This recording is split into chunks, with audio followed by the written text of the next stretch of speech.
자,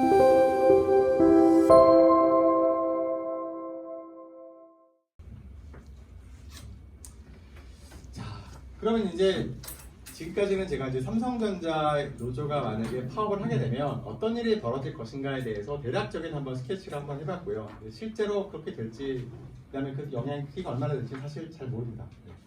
모르지만 그럼에도 우리는 이 정도 어느 정도 각오는 좀 하고 있어야 되지 않을까라는 측면에서 말씀드렸고요. 이제 노조에 대한 얘기를 잠깐 좀 해보려고 합니다. 자, 이게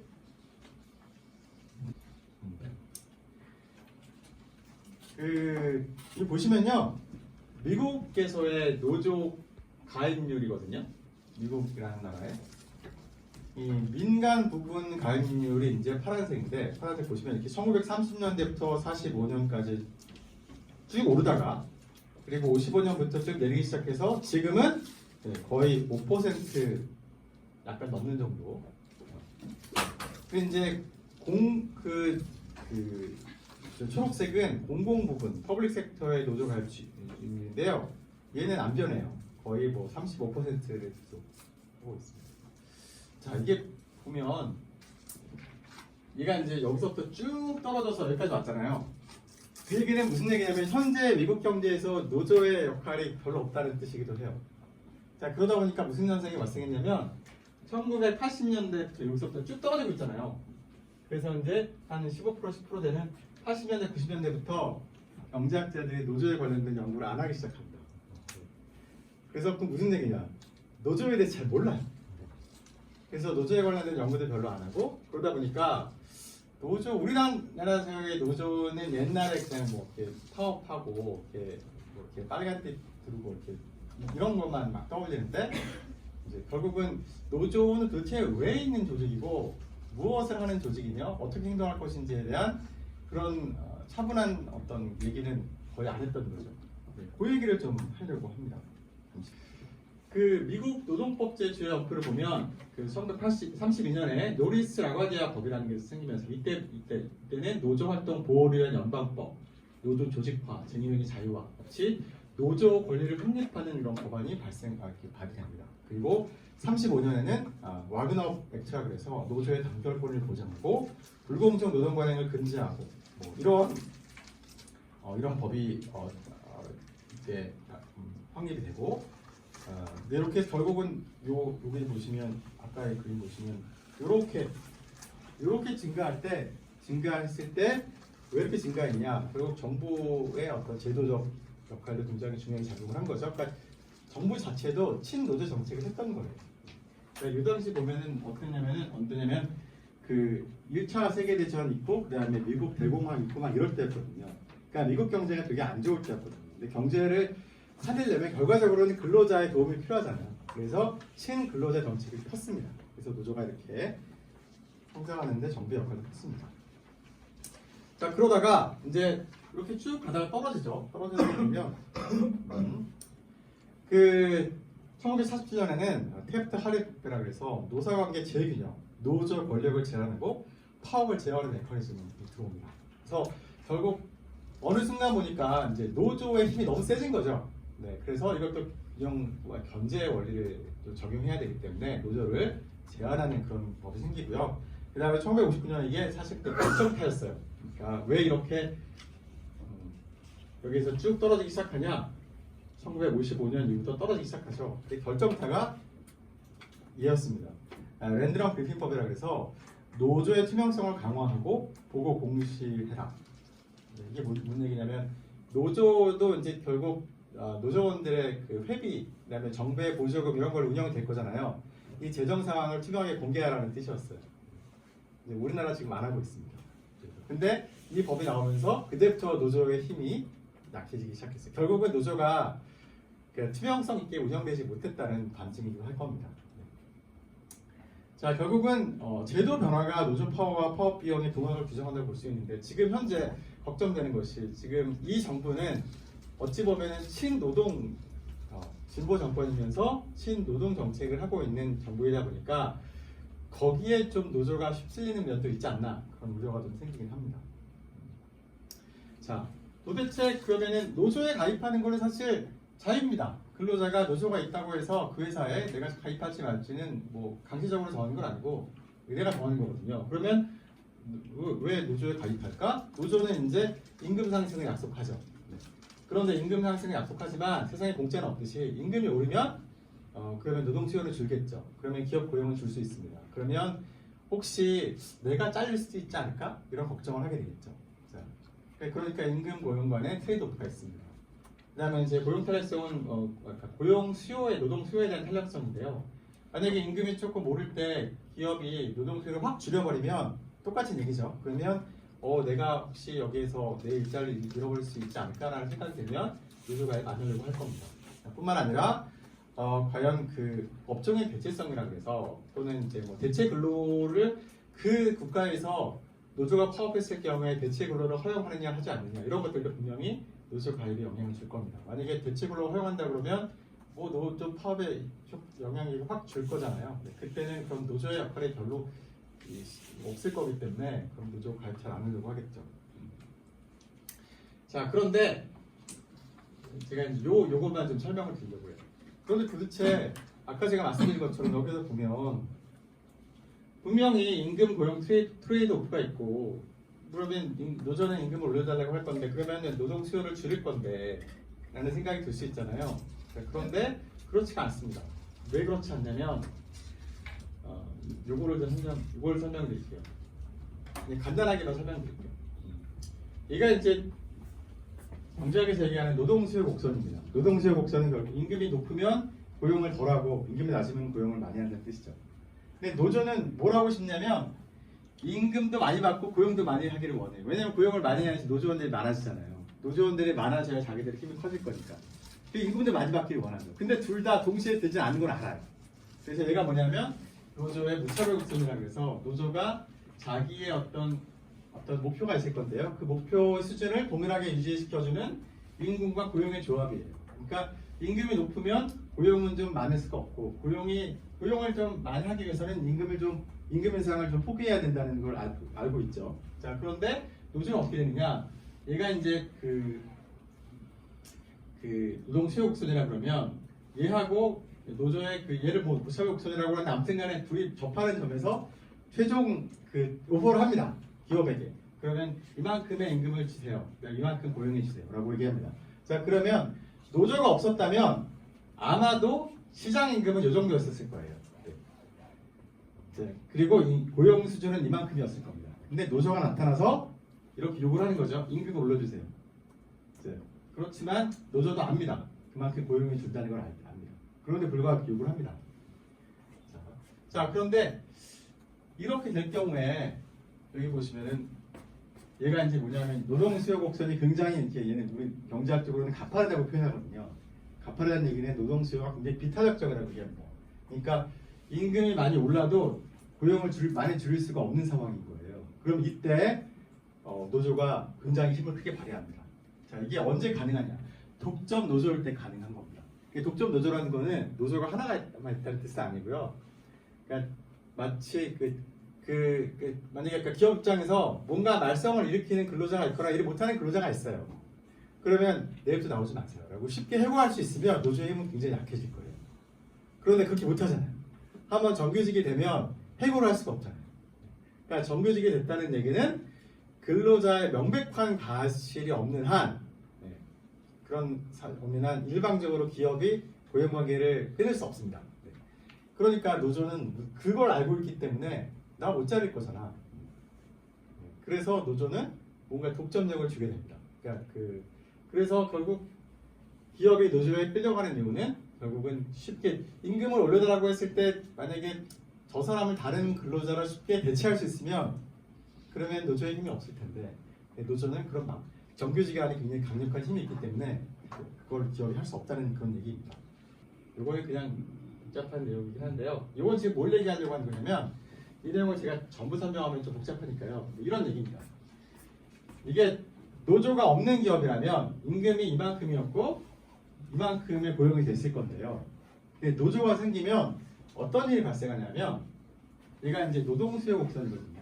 일반적으로 우리가 알고 노동수요 곡선이에요. 근데 독점적 노조가 힘을 굉장히 세게 발휘하게 되면 어떤 현상이 발생하냐면 균형점이 여기에서 이쪽으로 간다. 자, 이쪽으로 간다는 얘기는 뭐냐면 임금도 늘어나고 고용도 늘어난다.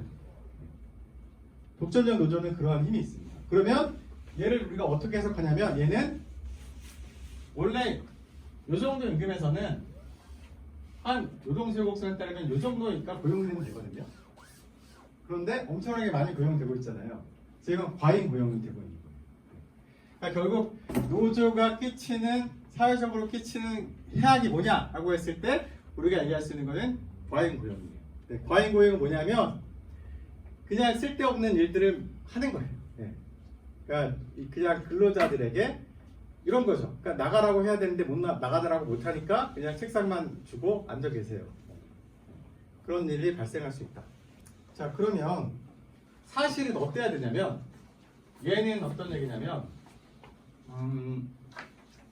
노조가 없었으면은 요 정도 임금에서 이만큼 고용이 됐을 거예요. 근데 노조가 있어도요 고용은 안 바뀝니다. 고용량은 안 바뀌고 대신 요 바가 의미하는 건 뭐냐면 이 기업이 창출한 이익이에요. 기업이 창출한 이익인데 결과적으로 만약에 이런 상황이 되면 이 고용은 사회적으로 가장 최적인 고용 수준이 되고요. 그리고 결국은 기업이 창출한 이익이 이만큼이 되고 노조는 뭘 하느냐? 결국 기업과 이 기업이 창출한 이익을 사측과 노측이 얼마나 나눌 거냐, 분배하는 협상을 하는 모양입니다. 그래서 우리는 이 경우를 이제 강하게 효율적이라고 얘기합니다. 그러니까 그 얘기는 뭐냐? 고용 수준이 사회적으로 최적이 됐다라는 전제 하에 그런 거예요. 그리고 아까 말씀드린 것처럼 이러한 과잉 고용이 발생하지 않았다는 거죠. 그러니까 결국 노조 때문에 사회에 미치는 어떤 사회 경제에 미치는 비용이 발생하지 않았다면 그러면 그 다음에는 우리가 그래 알았어. 그러니까 이만큼의 고용이 창출이 됐고 이 고용을 가지고 사회적으로 이만큼의 이익이 생겼는데 그러니까 어느 기업의 이익이 이만큼 생겼으면 경제사회에도 우리 전체 경제에도 이만큼의 이익이 생긴 거잖아요. 그거를 뭐 노동자하고 뭐 경영자가 어떻게 나눌지는 너네가 알아서 이렇게 되는 거죠. 자, 그러니까 실제로 우리가 왜 삼성전자 노조 파업에 관심을 우리 일반 국민이 가져야 되느냐라고 하면 과연 지금 삼성전자가 이 상태냐 라는 걸 모른다는 거죠. 그러니까 지금 만약에 이 삼성전자라는 큰 회사에서 사회적으로 최적의 고용 상태를 달성하고 있고 그 다음에 그렇게 함으로써 우리 경제사회에 최적의 이득을 가져다 주고 있는 상황이라면 그러면 뭐 알아서 그냥 파일을 나누라고 얘기해도 돼요. 네, 그런데 이 상태인지 아닌지 우리는 모릅니다. 그리고 아마도 이런 상태의 가능성이 굉장히 높아요. 왜냐하면 이쪽에 관련된 실질 분석을 많이 해본 연구자들에 따르면 그러니까 대부분의 국가에서 노조가 있는 국가에서 저런 과잉 고용이 일어난다. 이런 연구 결과를 많이 내놓고 있거든요. 그러니까 이게 단순히 아까 제가 말씀드린 것처럼 그런 이러한 노조가 삼성전자 노조가 파업을 하게 되면 여기 나온 대로 뭐 이렇게 돼서 결과적으로 이런 거시적인 어떻게 저쩌고 이건 논리적으로 추론 가능한 거잖아요. 이런 걸 떠나서 실제로 삼성전자가 비효율적으로 경영되거나 운영되고 있을 가능성이 있고 그때 노조의 힘이 세지면 어떻게 되냐면 이런 식으로 과잉 고용이 생기고 저 과잉 고용이 생겼다는 얘기는 정말 필요한 사람들에게 필요한 일자리가 가지 않는다는 뜻이거든요. 그런 일이 발생할 수 있다. 그런 얘기입니다. 그래서 사실은 저런 얘기도 해야 되는데 쟤는 좀 설명해서 이해시키기도 어렵고 그래서 뭐 안 합니다. 잘. 그리고 또 하나 제가 드리고 싶은 말씀은 뭐냐면 여기서 이 경제학에서 굉장히 유명한 패러독스 중에 하나가 힉스 패러독스라고 했어요. 힉스라는 경제학자 하는 얘기인데요. 이겁니다. 그러니까 예를 들어서 삼성전자 우리 이렇게 얘기했잖아요. 삼성전자에서 이제 만약에 파업을 하면 삼성전자 노조가 얘기하기로 30조 정도 이제 손실이 발생할 거다라고 얘기하고 있잖아요. 그러면은 사실은 그거는 위협을 하고 있는 거죠. 우리가 파업하면 계속 손실이 날 거니까 우리 요구를 들어줘 이거잖아요. 그런데 딱 생각해 보면 성과급으로 40조 달라고 그러잖아요. 근데 파업하면 30조 손해를 냈네요. 그러면 삼성전자는 그냥 30조 손해보고 싶죠? 남잖아요. 따져보면. 그러니까 30조를 그냥 손에 보고 말지 45조를 노조에게 줄 이유가 없죠. 근데 이제 거기에서 안 끝나니까 이제 문제인 거거든요. 네. 자, 그러면 이제 이런 거죠. 그러면 아까 여기에서 맨 앞으로 돌아가서 이제 이 첫 번째 슬라이드인데요. 여기로 돌아와서 아무튼 뭐 이렇게 얘기해요. 서로 막 주장하잖아요. 그래서 이제 파업이 발생해요. 실제로 파업이 발생하면 그러면 손실은 나오겠죠. 손실은 나오지만 그러면 만약에 삼성전자 사측에서 버텨요. 협상을 안 하고 노조의 요구를 들어주지 않고 버텨요. 그러면 노조도 알잖아요. 삼성전자의 수익성이 떨어지고 있다는 거. 그 상황에서 계속 이렇게 20% 이렇게 달라고 요구 못 하겠죠. 못 합니다. 그러니까 파업이 지속되면 어떻게 되냐면 요구 수를 낮춥니다. 노조도 당연히 낮춰야 되잖아요. 네. 자, 그러면 삼성전자 사측 입장에서도 좀 기다려 보면은 삼성 노조가 자기의 그 요구 사항을 낮출 거라는 걸 알기 때문에 적극적으로 협상에 임할 이유가 없습니다. 기다려요. 자, 그래서 파업 기간이 길어질수록 노조의 악목폭이 증가하고 그렇기 때문에 또 뭘 알게 되냐면 노조도 학습 효과라는 게 생깁니다. 그래서 아하, 우리가 이렇게 그러니까 우리가 파업하면 손실이 이만큼 될 거야라고 했던 게 아닐 수도 있네. 아니면 오히려 더 클 수도 있고 작을 수도 있네. 이렇게 해서 학습 효과가 생깁니다. 자, 그러다 보면 어떻게 되냐면 얘가 노조의 저항 곡선이라고 표현하는데요. 그러니까 파업 기간이 길어질수록 노조가 요구하는 그 요구 수준이 점점 낮아지게 되겠죠. 낮아집니다. 자, 그러면 보시면 되게 신기하게도 애초에 처음 사측에서 노조의 요구를 다 들어줄 때보다 기다렸다가 뭐 손실을 좀 보더라도 요구에 그러니까 그 생산을 못해서 손실이 나오지만 대신에 노조의 요구 수준이 낮아질 거잖아요. 그래서 오히려 기다렸다가 요쯤에서 노조의 요구를 들어주면 오히려 기업은 이익입니다. 그래서 기업이 사실 적극적으로 처음부터 노조와 협상할 이유는 없어요. 자, 그러니까 노조도 사측이 저렇다는 걸 알면 그 다음에 사측도 노조가 어차피 저렇게 나중에 이렇게 요구 조건을 낮출 걸 알면 그러면 애초에 처음부터 그냥 합의를 보면 되거든요. 처음에 둘에게 도움이 되게 합의를 보면 되는데 그걸 안 한다. 이게 힉스 패러독스예요. 그러니까 처음부터 저렇게 될 걸 미리 다 예측하고 있으면 그렇게 돼서 그래 이렇게 되면 왜 우리가 만약에 어떤 그런 영화가 있다 그러면 영화에서 미래 시나리오를 쭉 보여주면 그러면 야 이렇게 될 거네. 그러지 말고 그냥 처음에 우리 서로에게 도움되게 합의를 보자. 이렇게 하면 되는데 그렇게 안 한다는 거죠. 근데 결국은 여기 보시면 노동 저항 곡선이라고 해서 노조는 힘이 빠지지만 기업은 오히려 유리해지는 상황이 생깁니다. 그래서 옛날에 이런 말도 있었어요. 이게 서울시 지하철 노조인가? 그래서 파업을 하려고 했을 때 이명박 서울시장 때였거든요. 이명박 시장이 오히려 파업을 막 유도했대요. 그런 소문이 퍼졌답니다. 근데 그게 왜 그랬냐? 사측 입장에서는 그게 더 유리할 수도 있는 구조가 될 수 있는 거죠. 자, 그래서 결과적으로 이제 제가 무슨 얘기를 하고 싶냐면 이것도 보시면 노조의 임금 프리미엄이 결국 노조가 임금 프리미엄은 노조가 있는 기업이 없는 기업에 비해서 과연 임금이 얼마나 높으냐 그래 보여주는 건데요. 계속 떨어지고 있는 게 보이시죠? 그러니까 그만큼 우리가 현대로 오면서 노조의 힘과 역할이 그만큼 감소해온 게 역사적 사실이고 그렇다면 사실은 노조가 무리하게 협상을 요구하는 것은 그렇게 우월한 전략이 아닐 수 있는 거죠.